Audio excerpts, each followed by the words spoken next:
El Consejo Nacional de Evaluación de la Política de Desarrollo Social, el Coneval, dio a conocer los resultados del tercer trimestre de 2021 de la llamada pobreza laboral. Luego de un año de avances y recuperación ante el impacto de la pandemia de COVID-19, el nivel de pobreza laboral en México volvió a deteriorarse entre el segundo y tercer trimestre del 2021. La población con ingresos inferiores a la canasta alimentaria pasó del 39.9 al 40.7%, de acuerdo al informe del Coneval. Y con el propósito de hacer un cuidadoso análisis y las interpretaciones adecuadas de tan valiosa información, es que le agradezco al maestro Rodolfo de la Torre García, director del Centro de Estudios Espinosa Iglesias, converse con nosotros esta noche. Muy buenas noches, maestro. Buenas noches, Raimundo. Buenas noches a toda la audiencia. Pues un gusto conversar de nuevo contigo, sobre todo en este tema tan especializado que es la medición de la pobreza, pero particularmente la pobreza laboral. ¿Por qué el calificativo de pobreza laboral con respecto a otros indicadores, doctor? Bueno, normalmente la pobreza no solamente considera el ingreso y dentro de este mismo no solamente el ingreso laboral, sino también otro tipo de carencias, carencias educativas, de salud, de seguridad social, etcétera. Pero como esta información es bastante complicada de recabar eh, frecuentemente, pues lo que se hace es aproximar la pobreza mediante el ingreso que se obtiene por trabajo, el cual se puede obtener con encuestas trimestrales, las cuales pues permiten tener un seguimiento de la pobreza mucho más, digamos, frecuente. Y eso es precisamente lo que ha presentado el Coneval, con la mala noticia de que la recuperación que existía en términos de reducir la pobreza, pues se ha perdido. Se ha revertido la tendencia de descenso de la pobreza laboral y por primera vez tenemos que de un trimestre a otro ha aumentado esta pobreza y esas no son buenas noticias. Esta mala noticia entonces tiene que ver con que la fuente de ingreso, tanto en el ámbito rural como en el ámbito urbano, no rinde para poderse alimentar. Efectivamente, tenemos dos problemas en cuanto a este, digamos, resultado. Por un lado, el ingreso laboral se ha venido deteriorando respecto a lo que teníamos justamente en el trimestre anterior. Ya había habido una recuperación, pues prácticamente continua desde que tuvimos la mayor gravedad de la pobreza laboral que se tenga registro, que fue en el tercer trimestre del año pasado. Y respecto a ese trimestre, en el transcurso de un año, pues había habido progresos muy importantes. Este aumento en el ingreso laboral se pierde y eso quiere decir que la recuperación económica no es tan sólida. Y el segundo problema es que a pesar de que hay una pérdida de ingreso, no todos los estratos de la población pues resultan igualmente afectados. Nuevamente, si comparamos el ingreso que se tenía pues hace un año respecto al ingreso que actualmente se tiene, o es más, si calculamos el ingreso antes de la pandemia con el que actualmente se tiene, pues hay un descenso todavía ligero en el ingreso laboral, que es aproximadamente de 1%. El problema consiste en que los estratos de más altos ingresos, el 20% de la población con más ingreso, pues incrementó su ingreso en más de 3% y el resto de la población lo redujo.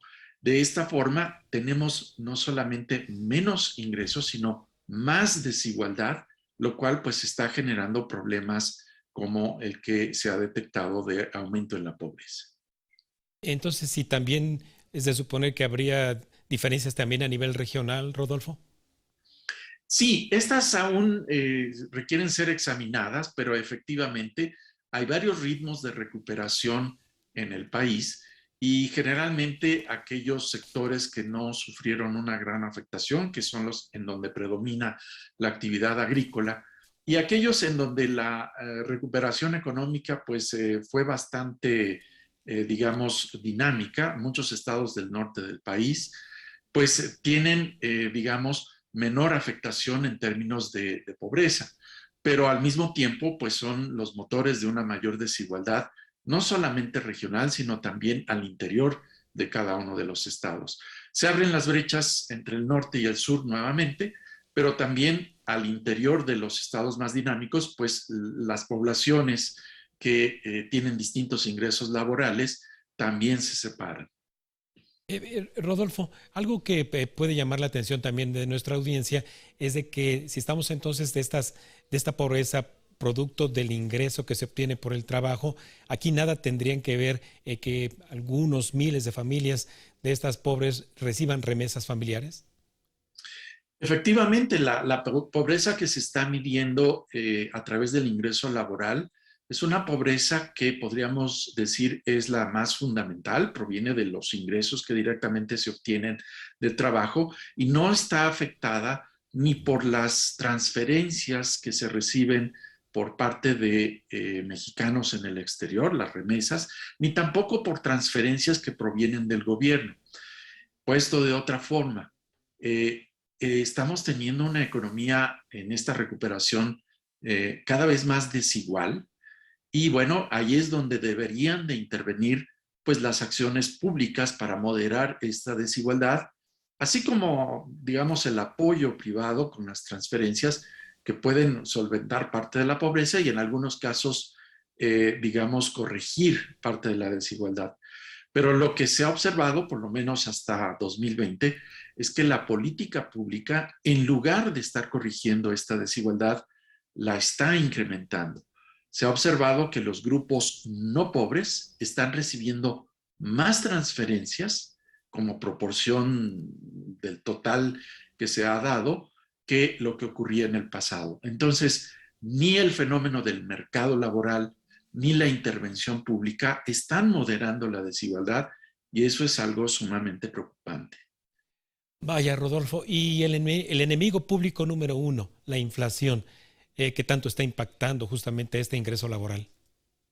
Yo creo que es un problema severo porque estamos teniendo tasas de inflación pues ya cercanas al 7%, alrededor del 7%, pero estas tasas están bastante diferenciadas en términos de los productos que se han visto afectados. Y es justamente la elevación del precio de los alimentos que en algunos casos, en algunos rubros, llegan a tasas de inflación de 11%, pues los que le pegan sobre todo a la población de menores ingresos y profundizan su pobreza. Esto es un elemento que no hay que descuidar y que hay que tener en cuenta para el futuro. Sí, Rodolfo, en otros de los indicadores que tú nos comentas en tu cuenta de Twitter, tiene que ver con este cálculo estadístico, lo que se conoce como el ingreso per cápita, el ingreso por persona, en términos también de estas mediciones de Coneval. ¿Qué hay con respecto a estas mediciones? Bueno, el ingreso per cápita se había venido recuperando respecto al tercer trimestre del año pasado, que fue el que registra mayor gravedad, pero pues todavía no alcanzamos un ingreso per cápita semejante al de lo que ocurrió antes de la pandemia. Y la razón es que la población ha seguido creciendo. Tenemos una tasa de crecimiento de la población ligeramente mayor de 1% y la recuperación económica pues todavía nos coloca un par de puntos porcentuales por abajo del nivel del PIB que teníamos justo antes de que ocurriera esta pandemia. Si acumulamos estos efectos, crecimiento de la población y recuperación insuficiente, pues tenemos una caída del ingreso per cápita semejante al 3% del crecimiento que se había registrado anteriormente. Y de esa caída de alrededor del 3% del Producto Interno Bruto per cápita, de los ingresos nacionales per cápita, pues más o menos la mitad proviene de la caída de los ingresos laborales. Así es que tenemos una situación económica no favorable y una demografía que sigue implacable y que hace que pues se estén generando estas caídas en el nivel de vida de la población.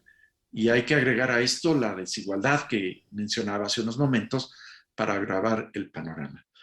Desafortunadamente en materia económica social no vamos bien y aquí me estoy refiriendo exclusivamente al fenómeno del mercado, ya no digamos a las políticas públicas que tienen otra historia. Caray, Rodolfo, pues tu diagnóstico tan preciso, científico, pues que es de la información que quizás muchos mexicanos no escuchen mañana en el 1 de diciembre, en el tercer informe de Andrés Manuel López Obrador. Te lo agradezco muchísimo porque esto nos ayuda a entender, como tú bien lo advertías, no es información vaya fácilmente comprensible, pero tú lo pones tan en cuentas claras que estamos muy agradecidos contigo, Rodolfo.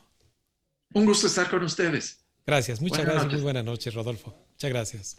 Bueno, pues ahí lo tiene. Los datos duros muestran un severo deterioro en los niveles de bienestar de la población que requieren de una mejor política de desarrollo social, tal y como lo señaló el maestro Rodolfo. Así que muchísimas gracias. Antes de ir a un breve corte, les recuerdo nuestras redes sociales de la Agencia Mexiquense de Noticias para que nos sigan en Facebook y en Twitter, @MX Noticias y @Raimundo Tenorio.